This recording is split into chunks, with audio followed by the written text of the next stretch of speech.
Well, the power struggle in Egypt. Supporters of ousted President Mohammed Morsi, they're pushing back against the military takeover.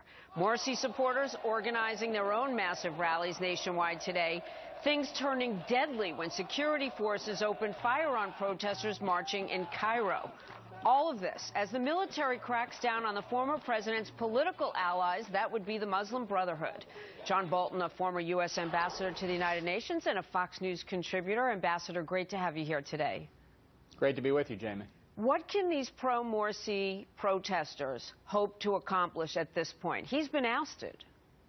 Well, they say they don't acknowledge the legitimacy of the coup, and I think they're laying the groundwork for two possible courses of action. One, to rejoin a political process when the military government lays out a schedule for elections.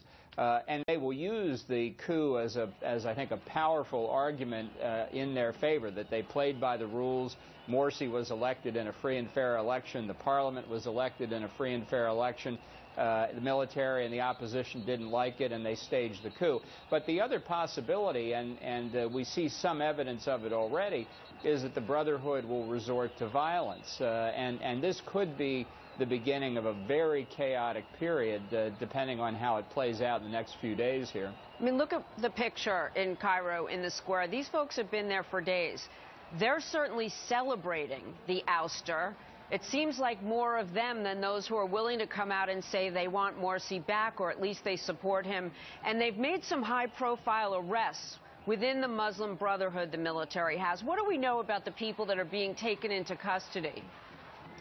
Well, the Army clearly knows who the leaders of the Brotherhood are. They've repressed the Brotherhood before. They know how to do this. And I think the spreading number of arrests, seizure of TV stations and the like, indicates that the military is fully prepared to go ahead to try and dismantle the Brotherhood as a party.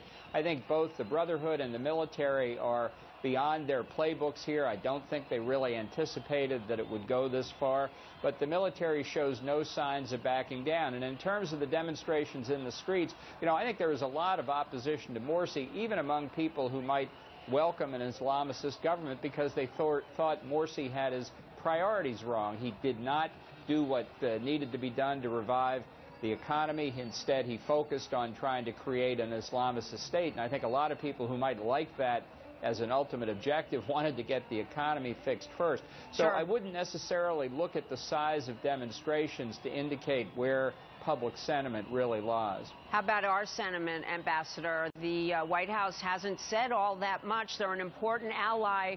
How fine a line must we walk in terms of speaking out on this, getting involved in this, or in any way assisting to the next elections, which would hopefully be democratic?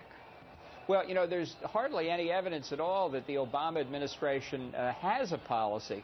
Obviously, in a delicate situation, you want to be careful about what you say publicly, but that's different about what you might be doing and saying behind the scenes. And what's curious to me is that the administration, after a very bland statement, I guess that's the polite way to put it, has just apparently been inactive. We've got huge stakes in Egypt. It's far and away the largest Arab country. It's an important part of the Middle East peace that we've tried to create. It has important economic interest for us in the Suez Canal.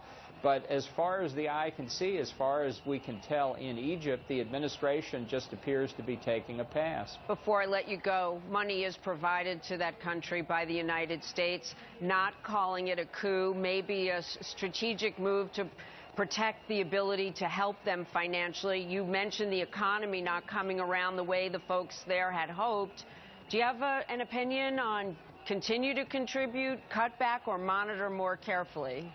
No, I would keep the aid flowing, particularly to the military, where we have the most leverage. And, you know, all of this talk about why the administration can't call it a coup, you know, can't speak the truth, really conceals the fact that in virtually all of our foreign assistance legislation, there's a presidential waiver power. Even if it looks like there's a prohibition, in almost every case, the president can waive the prohibition under the law to continue to provide assistance. I just think it's another example of not wanting to face up to the reality we see on the ground. and we'll continue watching it with you. Ambassador Bolton, see you this Sunday as well. Thank you so much.